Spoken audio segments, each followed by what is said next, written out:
రామ్టాక్కి తిరిగి స్వాగతం. కలకట్టా వీధులు రణరంగంగా మారిపోయాయి. ఇటీవల కాలంలో ఇంతటి పెద్ద ఉద్యమాన్ని ఎక్కడా చూడలేదు. పాత రోజుల్లో ఇంతకన్నా పెద్దగా జరుగుండొచ్చు కానీ ఇటీవల కాలంలో మాత్రం ఇంత పెద్ద ఆందోళన భారతదేశంలో జరగల. అంటే ఎందుకు అనాల్సి వస్తుందంటే, రాజకీయ పార్టీలకు అతీతంగా విద్యార్థులు కదం తొక్కి నినదించి కలకటా వీధుల్లో భయం, ఒక విధంగా పోలీసులకి భయాన్ని సృష్టించగలిగారు.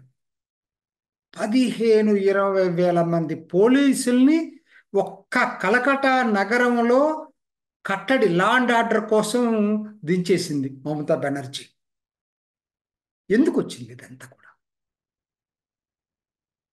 ఇప్పుడు ఈ సంఘటనలు దేశంలో ప్రతి చోట జరుగుతున్నాయి. అంటే మన సమాజం అట్లా ఉంది.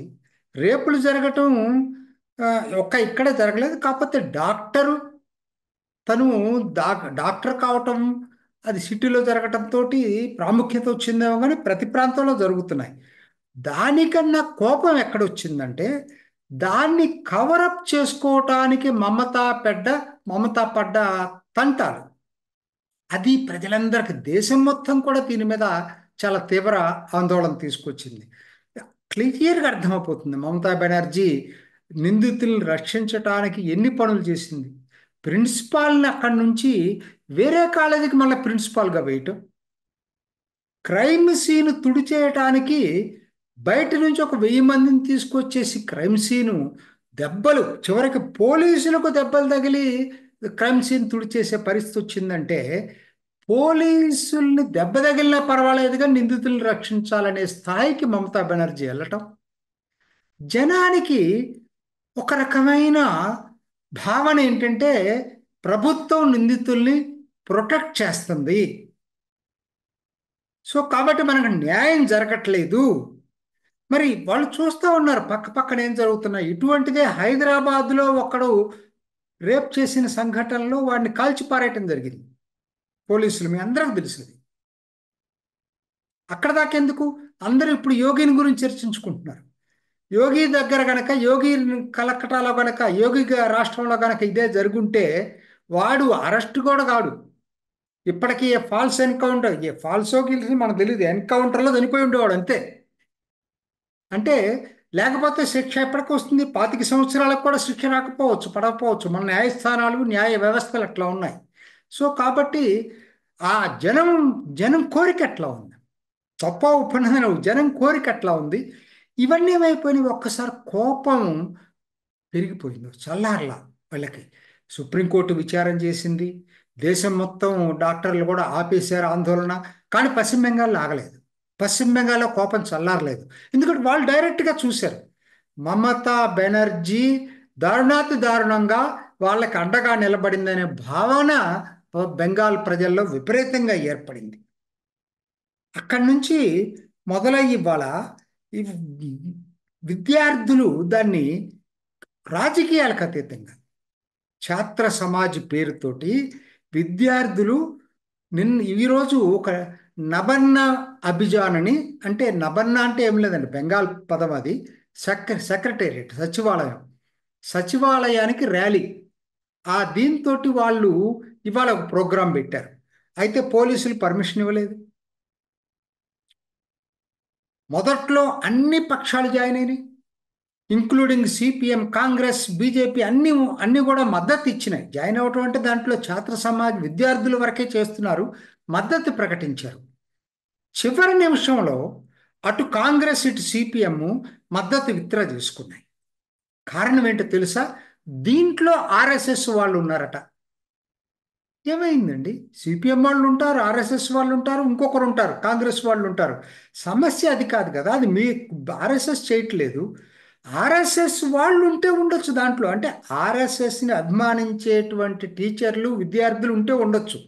అట్లానే సిపిఎంను అభిమానించే టీచర్లు విద్యార్థులు కూడా జాయిన్ కావచ్చు. కాంగ్రెస్ని అభిమానించే విద్యార్థులు, అక్కడ రాజకీయాలకు సంబంధం లేకుండా విద్యార్థి ఛాత్ర సమాజ్ అనే పేరుతోటి విద్యార్థులు చేస్తున్న ఆందోళన నుంచి ఇదొక నెపాన్ని అడ్డం పెట్టుకొని మీరు మానుకోవటం అంటే అర్థం ఏంటి? పరోక్షంగా మమతాకి మద్దతు ఇచ్చిన వాళ్ళు అయ్యారు. ఎందుకని అంటే బీజేపీ వాళ్ళు ఉంటే దాంట్లో జాయిన్ కాకూడదా? జరుపుతున్నది విద్యార్థులు, అందులో కొంతమంది ఆర్ఎస్ఎస్ వాళ్ళు ఉంటే ఉండొచ్చు, అందరూ కాదు కదా. ఆర్ఎస్ఎస్ వాళ్ళకి అభ్యంతరం లేదు కదా మీరు జాయిన్ అయితే, సిపిఎం వాళ్ళు కాంగ్రెస్ జాయిన్ అయితే అభ్యంతరం లేదు కదా. సో ఇది సమస్య ఏంటంటే ఇక్కడ ఆర్ఎస్ఎస్ఆ బీజేపీయా కాంగ్రెస్ఆ ఈ కాదు కదా. సమస్య ఏంది? పశ్చిమ బెంగాల్లో ప్రస్తుతం ఉన్న పరిస్థితికి వ్యతిరేకంగా, మమతాకు వ్యతిరేకంగా విద్యార్థులు తీస్తున్న ర్యాలీకి మద్దతు ఇవ్వాలా లేదా? అంటే జనాలు అంత అమాయకులు కాదండి. దీన్ని అడ్డం పెట్టుకొని ఎందుకు మీరు విత్డ్రా చేసుకున్నారో అందరికి తెలుసు. ఎందుకంటే ఇండీ కూటమి పార్ట్నర్ ఆవిడ. బెంగాల్లో కాకపోవచ్చు, దేశంలో ఈ రోజుకి అత్యంత ప్రాముఖ్యత కలిగినటువంటి భాగస్వామ్య కూటమి ఇండీ కూటమిలో ఎవరైనా ఉన్నారంటే అది మమతా బెనర్జీ, తృణమూల్ కాంగ్రెస్. అందుకని దాన్ని చెప్పటం డైరెక్ట్గా చెప్పలేక ఒక వంక పెట్టారు. ఆర్ఎస్ఎస్ వాళ్ళు దాంట్లో ఉన్నారు. ఆ ఛాత్ర సమాజ నాయకుడు ఒక అతను చెప్పాడు, అవును నేను ఆర్ఎస్ఎస్ చిన్నప్పటి నుంచి ఆర్ఎస్ఎస్ దీనికి వెళ్ళేవాడిని, తప్పేంటి దానికి దీనికి సంబంధం ఏంటి అని అడిగాడు. అందరూ ఆర్ఎస్ఎస్ కాదు కదా అంటే ఆర్ఎస్ఎస్ వాళ్ళందరూ వెళ్ళిపోవాలి దాంట్లో నుంచి. అసలు దీనికి దానికి అడ్డం పెట్టడం అనే దాంట్లో అర్థం లేదండి. వాళ్ళు విత్డ్రా చేసుకుంటూ ఆగిందా? దానివల్ల నష్టపోయింది వాళ్ళే, ఆ సిపిఎం కాంగ్రెస్ వాళ్ళే. మద్దతు ప్రకటించకపోవడం వల్ల జనానికి కోపం వస్తుంది అది. ఎందుకంటే వాళ్ళు రాజకీయాలు చూడట్లేదు జనం, విద్యార్థులు. మేము ఎవరైనా రండి, మమత రాజీనామా చేసిన దాకా ఈ ఉద్యమం కొనసాగుతుందని మొదలుపెట్టారు. మీరు జాయిన్ కండి, వాళ్ళు జాయిన్ అవుతారు. దీనివల్ల వచ్చే నష్టం ఏంటి? అది చానాల తర్వాత అండి ఇటువంటి ప్రదర్శన, పోలీసులు లాఠీ చార్జీ, బాష్పవాయు ప్రయోగం, అమాయకులు కొంతమంది వాళ్ళ చేతిలో ఏమీ లేవండి. జాతీయ జెండా ఉంటే వాళ్ళని పట్టుకుని కొడుతున్నారండి, ఏం చెప్పాలి. ఒక్కడే ఉన్నాడు ఐసోలేటెడ్గా, కొట్టడం దేనికి అతన్ని? తీసుకెళ్ళి మీరు వ్యాన్లో పెట్టి అక్కడికో తీసుకెళ్ళండి. కొట్టడం ఏంటి? మన అందరు కనపడే కళ్ళకు ముందు ఒక మనిషిని కొట్టడం ఏంటి? నిరాయుధుడైనటువంటి మనిషిని అతను ఏమి యాక్షన్ తీసుకోపోయినా కూడా దారుణం ఇది మాత్రం. 15 నుంచి 20 వేల మంది పోలీసులు మొబిలైజ్ చేసిందట. అసలు ఇంతకీ అర్థం కాదండి. Mamata Banerjee home minister, Mamata Banerjee health minister, ఆవిడే వచ్చి కలకత్తా వీధుల్లో న్యాయం కోసం ర్యాలీ చేస్తుంది. ఇంతకన్నా అంటే జనం అంత అమాయకుల, చెవులో పూలు పెడితే నమ్మటానికి జనం ఉన్నారా ఇవాళ? చాలా అసలు ఏం మాట్లాడుతుందో ఆవిడ గేమ్స్ అర్థం చేసుకున్నారు ఇవాళ ప్రజలు. ఇది ఒక రకమైనటువంటి మమతాకు వ్యతిరేకమైనటువంటి తిరుగుబాటు అనుకోండి. ఇప్పుడు వచ్చింది మాత్రం, జరుగుతుంది మాత్రం ఇది స్వచ్ఛందంగా జరుగుతున్నటువంటిది. మద్దతు ఇచ్చిన పార్టీల్ని హర్షిస్తారు, మద్దతు ఇవ్వనటువంటి పార్టీలు న్యూట్రల్ అనే పేరుతోటి మమతాకి పరోక్షంగా మద్దతు ఇచ్చినట్టుగా పరిగణిస్తారు. అసలు రంగులు బయటకు వస్తున్నాయి ఒక్కొక్కరు. అందరూ కూడా మమతాని బెంగాల్లో అపోజ్ చేస్తూ, పైకి అపోజ్ చేస్తూ, లోపల సపోర్ట్ చేస్తున్నారనేది జనం యొక్క అలా భావన ఇవాళ. సో కాబట్టి ఇవాళ ఏమైంది? బెంగాల్ రాజకీయాలన్నీ కూడా రెండుగా మారిపోయినాయి.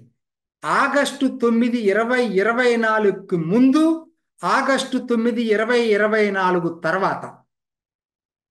ఆ రోజు 31 ఏళ్ల డాక్టర్ని రేప్ చేసి మర్డర్ చేసి, ఆ రోజు నుంచి పరిణామాలు మమతాని ముద్దాయిగానే చూపిస్తున్నాయి. చివరికి బీజేపీ ఎక్కడ దాకా వెళ్ళిందంటే మమతా బెనర్జీకి పాలిగ్రాఫ్ టెస్ట్ చేయాలని చెప్పి డిమాండ్ చేస్తా ఉంది ఇప్పుడు. అసలు అబద్ధాలు ఆవిడ చెప్పింది, ఆవిడ మీద చేయండి, ఆ మిషన్ ఆవిడికి పెట్టి చేయించండి, అప్పుడు కానీ అసలు నిజం బయటికి రాదు. ఎందుకంటే ఎవరు చేసినా కూడా హోమ్ ఆవిడది, హెల్త్ ఆవిడది, ప్రిన్సిపాల్ని ట్రాన్స్ఫర్ చేసింది పక్క, దీనికి ఆవిడకి తెలియకుండా జరగదు కదా, ఎవరు చేయరు కదా. సో ఇవాళ క్రైమ్ సీను చేయటం అనేది ఒక్కరోజు ఆగముంది సిబిఐని. ఎందుకని? క్రైమ్ సీన్ తుడిచేయటానికి. సిబిఐ కోర్టు ఆపలేదు కాబట్టి జనాలను తీసుకొచ్చి తుడిపేసింది క్రైమ్ సీన్ని. ఇంతకన్నా జనం అనుకుంటున్నారండి, మనం అనుకోవట్లేదు ఇది. కాబట్టి వెస్ట్ బెంగాల్ చరిత్రలో ఆగస్టు 9, 2024 నిలిచిపోయింది. చరిత్రలో లిఖించాల్సిన రోజుగా మారింది. రాజకీయాలు ఆ తర్వాత వడివడిగా మార్పు చెందుతున్నాయి. మమతా బెనర్జీ ఎప్పటికీ కూడా పాత మమతా బెనర్జీ కాలేదు. ఆగస్టు 9, 2024కు ముందు మకుటం లేని మహారాణి అయితే, ఆ తర్వాత ప్రజల ముందు ముద్దాయిగా నిలిచినటువంటి నియంత మమతా బెనర్జీ, ప్రజలు ద్వేషించే నియంత మమతా బెనర్జీ. ఎప్పటికీ మమతా బెనర్జీకి పాత రోజులు తిరిగి రావు కాక రావు. ఇది ఈనాటి రామ్టా. ఇంకొక ఎపిసోడ్లో మళ్ళా కలుసుకుందాం. నమస్తే. మీ అభిప్రాయాన్ని కూడా కామెంట్ బాక్స్లో తెలియజేస్తూ ఇలాంటి ఇంట్రెస్టింగ్ అప్డేట్స్ కోసం మా ఛానల్ని సబ్స్క్రైబ్ చేసుకోండి.